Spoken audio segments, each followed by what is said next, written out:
Okay, now I want to look at resistors in parallel. What does it mean to connect resistors in parallel? When two or more resistors are arranged side by side such that their corresponding ends join together at two common junctions in a circuit, it is said to be in parallel. Now look at this side by side. Look at this side. Look at this side. Look at this side. The ends of these resistors are joined at a particular junction. Now this other side, the right hand side of this resistor 1, the right hand side of resistor 2, the right hand side of resistor 3 join at a particular junction here. So such connection, we call it parallel connection of resistors. I get it. So we'll have it that the equivalent or combined or effective or net or resultant or total resistance offered by these resistors is given by the formula IR equal to IR1 plus I over R1 plus I over R2 plus I over R3. Is that okay? So if you look at this connection here, you have the current moving from here, and once it gets to this point, they will all divide. So we'll have the voltage here across the resistors and the current moving out through this other direction. So we want to now see how we can prove that the total resistance offered by these three resistors connected in parallel is given by the formula I over R equal to I over R1 plus I over R2 plus I over R3. I hope you are following it. When resistors are connected in parallel, note the following points. Number one, the current in each of the resistors is different. I showed you in the last page at that junction there by the left hand side where the current divided itself into three directions. So resistor 1, 2, and 3. The current in each of the resistors is different because the current flowing from that cell divides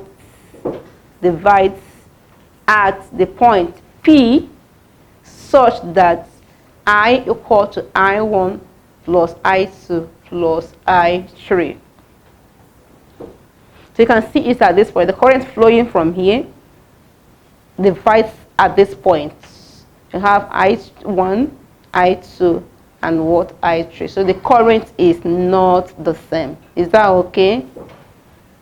So say the current in each of the resistors is different because the current flowing from that cell divides at the point P such that I equal to I1 plus I2 plus I3. That is, the current flowing through R1 is I1. And the current flowing through R2 is I2. And the current flowing through R3 is what? I3. Point 2, also the potential difference V across each of the resistors is the same. And each is equal to the total PD or voltage of the source. So the potential difference is the what? The same. And each of this is equal to total voltage of the source. So how total V will give you is equal to V1 and is equal to V2 and is equal to what? V3. But recall that from Ohm's law, I is equal to V over R. I is equal to V over R, and it now implies that I1 is equal to V, since V1 is equal to V2 is equal to V3. So we don't have anything like V1, V2, V3 again. So we'll have, instead of now having V1 here, you now represent V1 with V, and V2 you represent it as V, and then V3 as what? V also. Since V1, V2, V3 all are equal to V, total voltage. So we'll have from Ohm's law, I is equal to V over R. So I1 now gives you V over R1. So the current passing through resistor 2 now, I2 gives you V over R2. The current passing through resistor 3 gives you I is now I3 is equal to V over what? R3. So I total now gives you, remember we say I total is equal to I1 plus I2 plus I3, which is what we have here. Hope you are following it. So we have I total now will give you V over R1 plus V over R2, that is what we have here, plus V over R3. Are you following it? Now from Ohm's law, V over R is equal to what? I get to this, meaning I total, which is now V over R, is equal to have V over R1 plus V over R2 plus V over what? R3. So having other I total, will have it as V over R. Is that okay? We want to see how to eliminate this V so as get the formula we want to prove. Now multiply both sides of the equation by 1 over V. So we'll have it that V over R, as we have in the last page, now times 1 over V is equal to V over R1 times 1 over V plus V over R2 times 1 over V plus V over R3 times 1 over V. Remember, we say multiply both sides of the equation. Look at this side, left hand side, and here is the right hand side of the equation. Now look at the common factor, that is V against V will cancel out. V cancels out V here, remaining 1 over R, which is what we have here. Now V cancels out here against this, V against V, then V against V. We're now left with 1 over R here. Then we have, here is cancelled out, 1 over R1 plus, this is cancelled out. This is now cancelled out with this. Then I have 1 over R2 plus, here will now remain 1 over R3. Is that okay? So that is how we got the formula for parallel connection of resistors. So the formula is 1 over R is equal to 1 over R1 plus 1 over R2 plus 1 over R3. Now I want to look at how we can use these formulas we've derived now to solve some problems. Example 1. 3 resistors of resistances 1 ohm, 2 ohms, and 4 ohms are connected in series. First stop, find the equivalent resistance of the combination. Find the equivalent resistance of the what? Combination. Now we'll have this connected end to end. You see them here. We have 1 ohm, 2 ohms, and what? 4 ohms. That is the connection. Now remember the formula we gave for resistors in series is R1. R total will give you R1 plus R2 plus what? R3. Is that okay? So the first one is 1 ohm, second one is 2 ohms, and the third one is what? 4 ohms. So now I have 1 ohm plus 2 ohms plus what? 4 ohms. And that gives you what? 7 ohms. That gives you the R total. Now I want to look at example 2 here. Look at the diagram here showing resistors connected in parallel. And see their ends connected to a particular junction here. So you can see this end, the right hand side of the resistors connected at another point here. So resistor 1 R1 has 2 ohms here, R2. The resistance of R is 3 ohms and R3 is 5 ohms. So the question says calculate the total resistance as shown in the diagram above.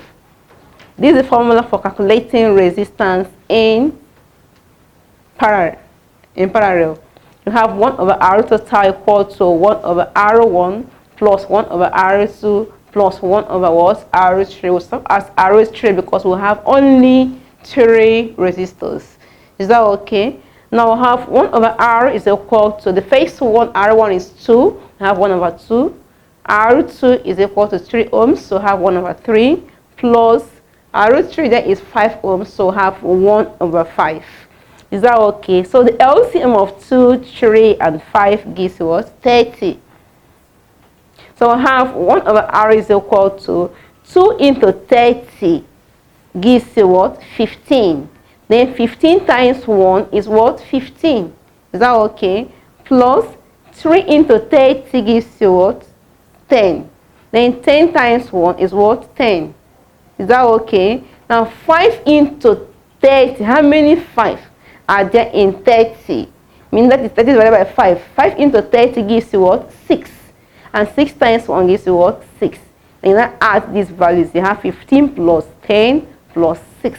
That gives you 31 over what? 30. So 1 over r equal to 31 over 30. Don't stop here. You must get the value of r itself. So if we cross multiply here, you have 31r equal to 30 times 1. That gives you 30. Therefore, r equal to 30 divided by what? 31.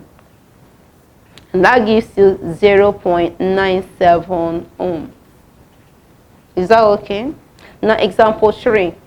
You have these are resistors connected in series, and these ones here are connected in parallel. Now how do you calculate this type? Calculate the combined resistance of the following combination shown below. So you have R1. For series, you have R1 is 3 ohms, R2 is 2 ohms for series connection. For the parallel connection, you have 5 ohms and 10 ohms, I have said earlier. Now, solution to this question: the equivalent resistance of resistors in parallel is given by 1 over R equal to, for the ones in parallel first, we must get the parallel connection first and then put all of them now back to be in series in one line. Are you following it? So we'll have to calculate the total resistance of resistors in parallel first. So we'll have 1 over R equal to 1 over 5 ohms, the first one, plus 1 over 10 ohms, the second one. So we'll have it that the LCM of 5 and 10 is what? 10. Such that you have 10 here. 1 over R is equal to 10, is equal to 1 over R1 is equal to, we have 5 into 10 gives you 2, right? Is it not? 2. 2 times 1 is what? 2. That is how we have this 2 here. Now 10 into 10, you're taking the LCM now. 10 into 10 is what? 1. 1 times 1 gives you what? 1. So we now have 1 over R is equal to 2 plus 1 over 10. And that gives you 3 over 10. So 1 over R is equal to 3 over 10. If you cross multiply, you have 3R. 3 times R gives you 3R. 3 times R gives you 3R equal to 1 times 10. That gives you 10. So we have 3R is equal to 10. And we want to make R, so the formula will divide 3 by what? 3. So that we'll have 10 over 3 is equal to 3.33 ohms. So the equivalent or total R in parallel now gives you 3.33 ohms. So we're going to redraw this circuit diagram here to put this value, which is 3.33 ohms, now in a straight line instead of having this, as we're going to see in the next page. So in the next page now, we'll have this, the first resistor we had there, second one. This is the one, the total R, total resistance offered by the resistors we had in the page before this one. Is that okay? We have put them in one line in series. So we want to get now the effective resistance of the resistors in series now. That will now be total resistance in the whole circuit. So to now give you R total gives you R1 plus R2 plus what? R3. And that gives you 3 ohms plus 2 ohms plus 3.33 ohms. And that gives you, finally, it gives you 8.33 ohms. Is that clear? Okay, number 4. 2 ohms and 3 ohms resistors are connected in series across a 60 volts full stop. Calculate I, total resistance, II, the current passing through the circuits, III, the current in each resistor, and IV, the potential difference across each of the resistors. Have 2 ohms and 3 ohms resistors are connected in series across a 60 volts. So we want to see now how the diagram will look like first, and then know how to calculate it. Now you have the first one there, R1 is 2 ohms, and R2 is what? 3 ohms connected in series across 60 volts. Now you're asked to find, first of all, the total resistance in series. Already is in series. Now it will give you R1 plus what? R2. That is 2 ohms plus what? 3 ohms. And that gives you 5 ohms. Are you following it? Okay. The second one has to get total current passing through the circuit. Total current passing through the what? Circuit. Remember, in series connection, that I total is equal to I1 and is equal to what? I2. They are in series, in line. There is no junction there. So from Ohm's law, V is equal to IR. I what? R. So that if you want to get I now, you divide both sides by what? R. Such that you're going to have I is equal to V over R. What does it mean here? Total voltage over total resistance. So total voltage here is 60 volts. And total resistance was calculated in number I, there is 5 ohms. So have 60 over 5, and that gives you 12 ampere. You know that current is measured in what? Ampere. So have 60 over 5, that gives you 12 what? Ampere. Is that okay? Now the third question, you have to get the current in each resistor.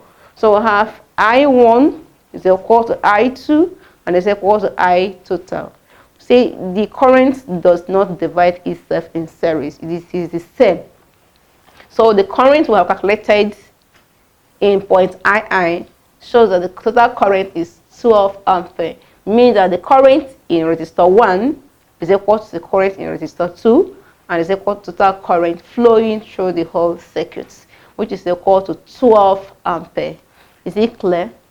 Now IV, you have to get the potential difference across each of the resistors. From the formula we'll have that V is equal to IR. That is Ohm's law.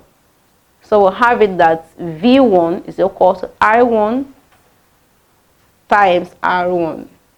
And our I1 is equal to I, which is 12 ampere, times R1 is 2 ohms.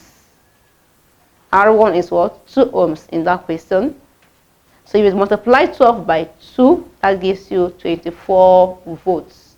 This is the voltage in resistor 1. Now voltage V2 is I2R2, which is equal to I2 now gives you the same 12 ampere we have here. Now resistor 2 has the value 3 ohms resistance. It gives to that, it gives in the current, it gives in circuits. So we'll have 12 times 3 ohms here, and that gives you 36 volts.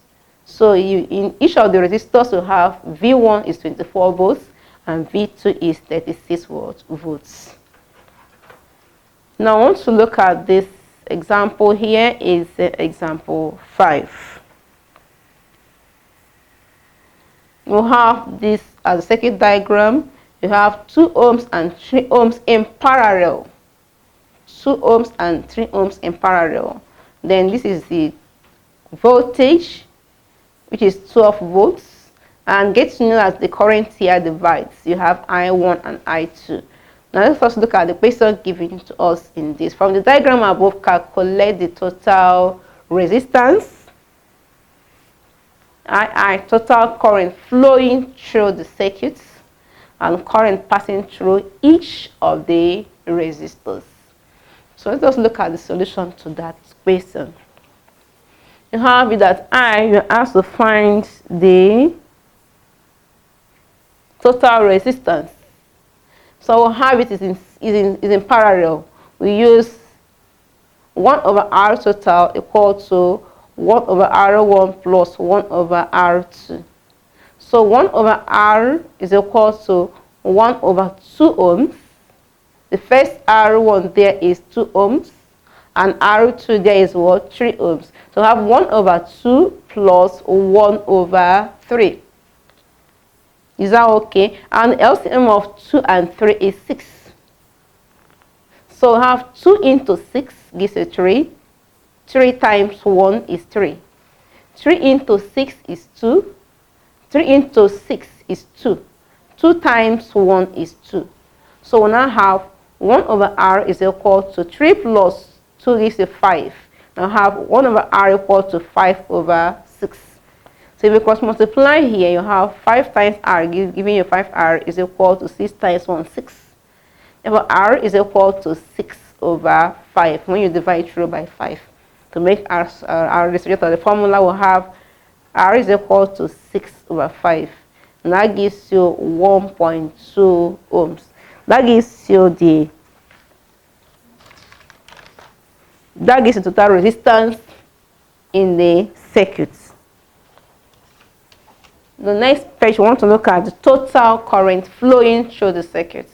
Total current flowing through the circuit. From Ohm's law, I is equal to V over R, which is equal to V total over R total. And in that circuit diagram, our V total, the total voltage there is 12. While total R we have calculated now is 1.2 ohms. So we'll have V over R is equal to 12 over 1.2. And that gives you 10 ampere.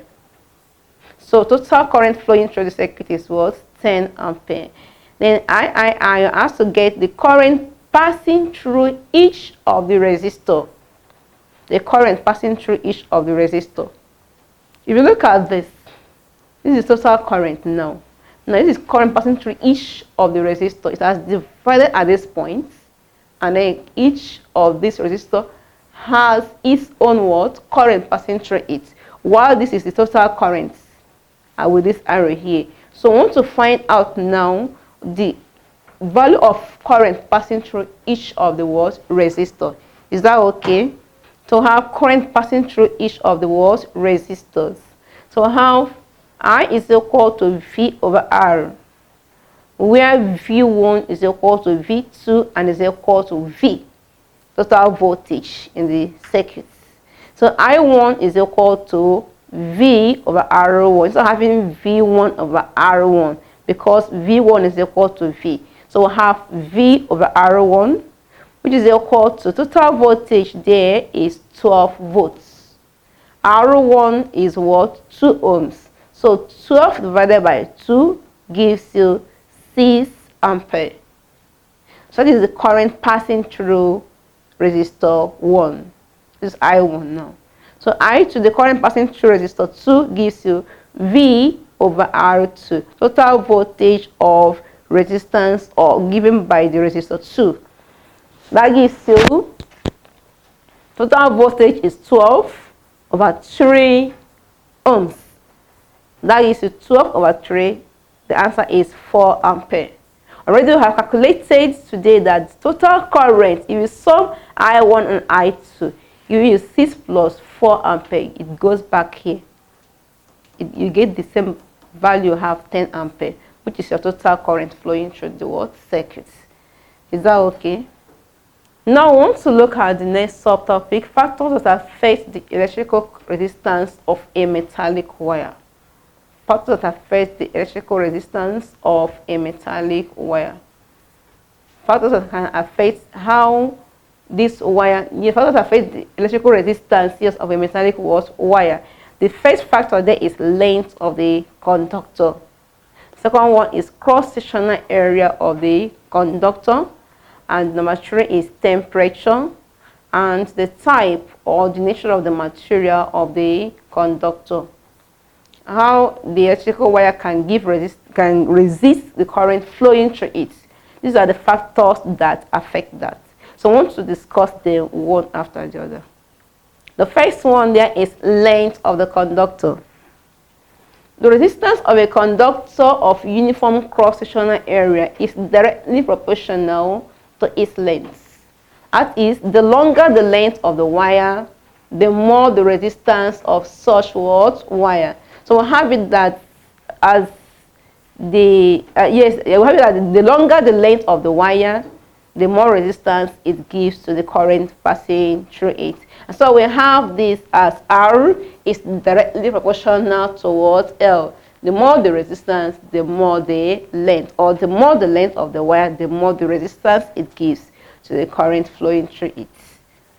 Number 2 is the cross-sectional area of the conductor.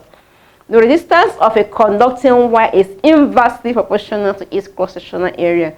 What does that mean? That is the thickness of the wire. If you're talking about the cross-sectional area of the wire or of the conductor, it means the thickness of that wire. Meaning that the more the less the area, cross-sectional area or the thickness, the more the resistance.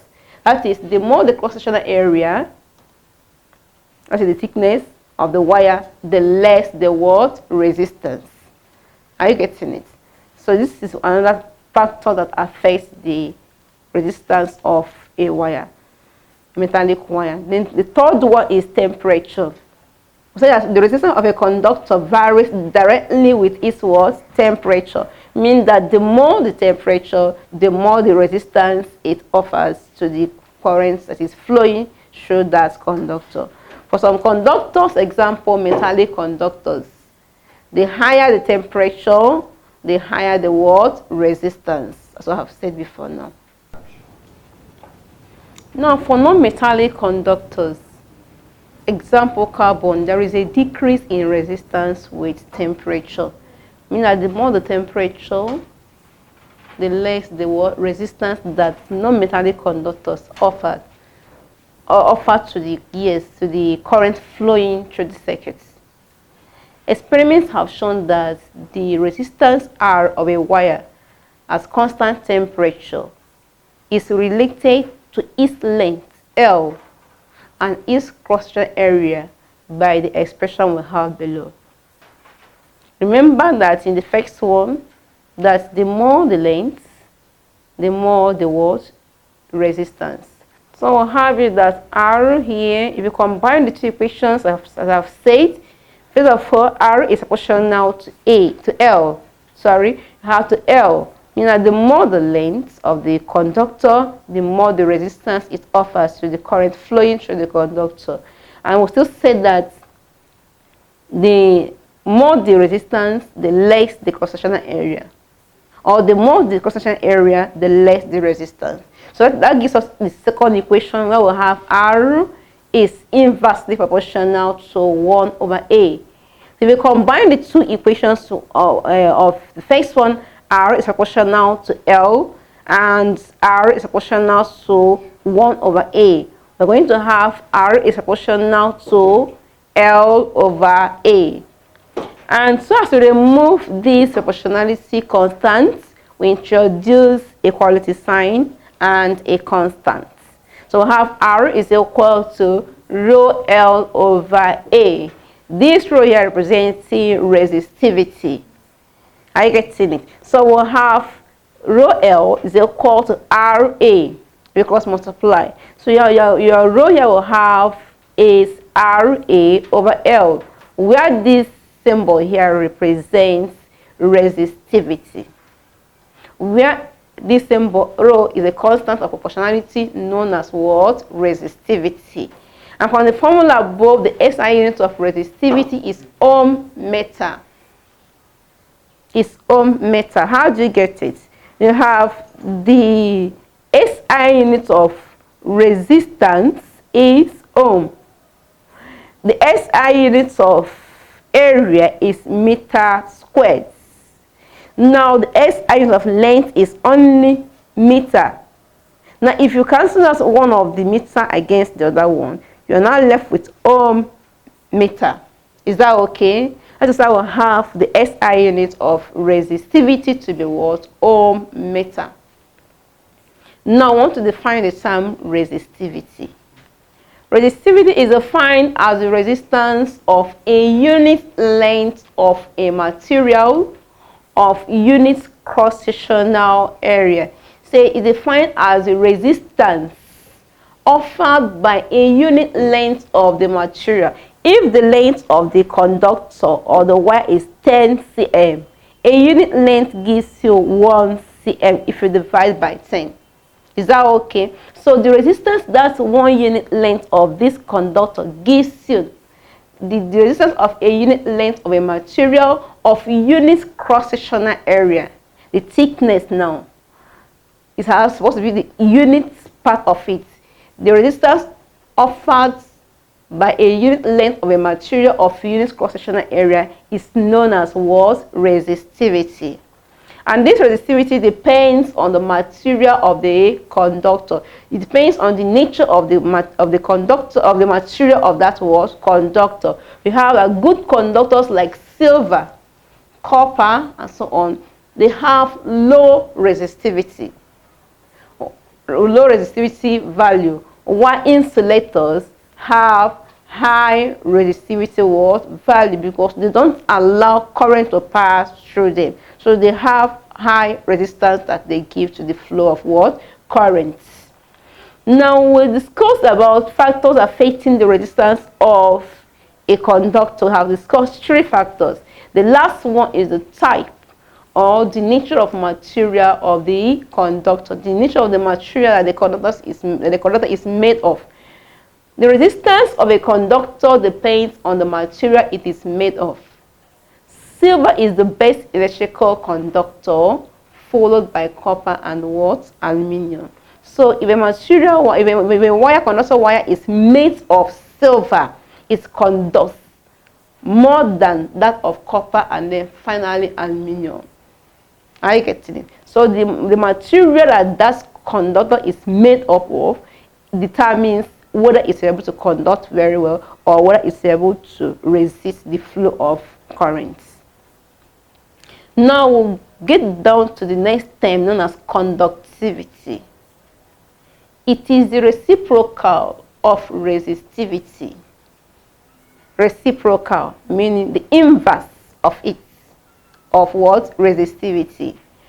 It is a measure of the extent to which a material allows current to flow when a potential difference is applied to it at a known what? Temperature. The measure of the extent a material allows current to flow through it when a potential difference is applied to it. And it is given by the formula 1 over what? Resistivity. Already we know that resistivity is given to you as resistance given by the conductor times the cross-sectional area over the length. So have it as R A over what? Over L. So we have your conductivity is equal to 1 divided by R A over L, and conductivity is equal to 1 times, take the inverse of it, L over R A. Are you getting it?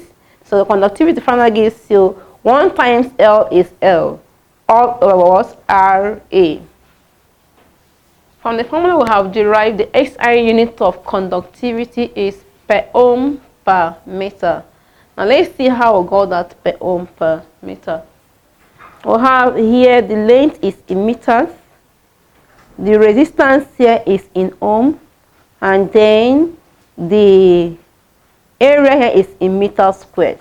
So the meter you have here cancels out the meter squared. One of the meters here remain 1 over ohm for resistance and 1 m now remaining for this because it has cancelled. So we have 1 over ohm meter. That gives you what? That gives you now per ohm per watt meter. Now I want to look at how we can use the formulas we have derived to calculate some problems on resistivity and conductivity. Example 1. A given wire of resistance 10 ohms has a length of 5 meters and a cross-sectional area of 4.0 times 10⁻³ meters squared. Full stop. Calculate the conductivity of the wire. Calculate the conductivity of the wire. Now I want to bring out the parameters first to know how we can apply them and know how to use the formula. So resistance here is 10 ohms. The length is 5 meters.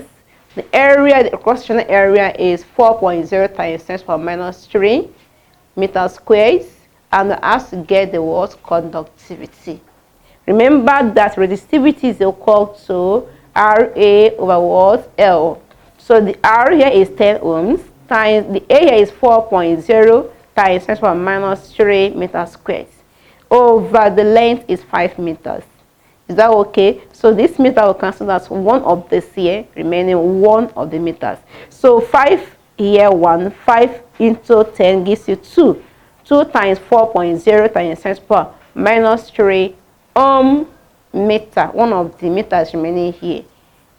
So we now have 2 times 4.0 gives you 8.0 times 10 to the power minus 3 meter, which is equivalent to 0.008 watt meter.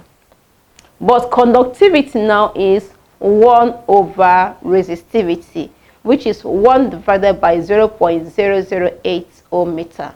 Finally, it will give you 125 per ohm per watt meter. Is that okay?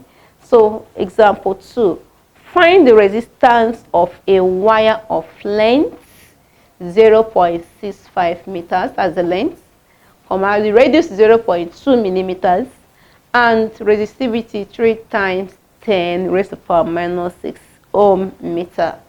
Take pi, not lambda. This is pi, not lambda. Take pi equal to 3.142. So we have find the resistance. So we don't know the resistance. R is equal to question mark. The length of this wire is 0.65 meters. And the resistivity is 3 times 10 to the power minus 6 ohm meter. You're given the radius to be 0.2 millimeters. So to convert from millimeters to meters, which is the SI unit of distance, we'll divide by 1000. So have 0.2 divided by 1000. That gives you 2 times 10 to the power minus 4 meters. Now we'll have it that you have to find the resistance, right? You have that the resistivity itself is equal to RA over L. So because multiply, you have RA is equal to resistivity times length. So R itself now gives you resistivity times length over the area. So we want to substitute the values now we have into this formula.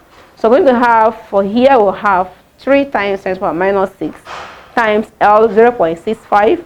The area is what? What do you have as your A? We want to find A first. So as to know how to substitute the next page. But area is not given to us. So we want to find the area. That's why they gave you the value of pi. So you have it that it has a cross-sectional area. We will now use the area of a cycle. So we'll have pi r squared to get the area. So pi is 3.142. R in the question is 2 times 10 to the power minus 4. You square it. Are you getting it? You square it. So if you square this, you're going to have 2 squared gives you what? 4. Are you getting it? Times 10 to the power 4 minus 4 now times 2. Not 4 squared. Minus 4 times what? 2. You get minus 8. So we'll have 3.142 times 4 times 10 to the power minus what? 8. If we multiply out, we're going to have 12.568 times 10 to the power minus 8. And which will finally give you 1.2568 times 10 to the power minus 7 meters squared in standard form. If you want to now approximate the nearest, yes, you want to now approximate at least to 2 decimal places, you have 1.26 times 10 to the power minus 7 meters squared. But you have to get the resistance. How do you get it? We have resistivity over times L over A gives you the resistance now. I've only calculated this one to get A. So I want to substitute the values now. So resistivity gives you 3 times 10 to the power minus 6 times your L, which is 0.65, all over 1.26 times 10 to the power minus 7. If you multiply out all of these 3, now you now collect 3 here times 0.65, now remaining what? Minus 6. This 10 here will have 3 times 10. You have 10 here again. You now take the common factor 10 as the base and now collect the powers together. So you have 3 times 0.65 times 10, now minus 6. If this minus 7, which is down here, goes up to this point, it turns to plus. So we'll have times 10 to the power minus 6 plus 7, all now divided by 1.26. So if you multiply out all of this, we'll have 1.95 times 10 raised to the power 1, not 101. Because 7 minus 6 gives you 1, 10 to the power 1. And so we'll have it that 1.95 times 10 to the power 1, not 101, divided by 1.26 gives you 15.5 ohms.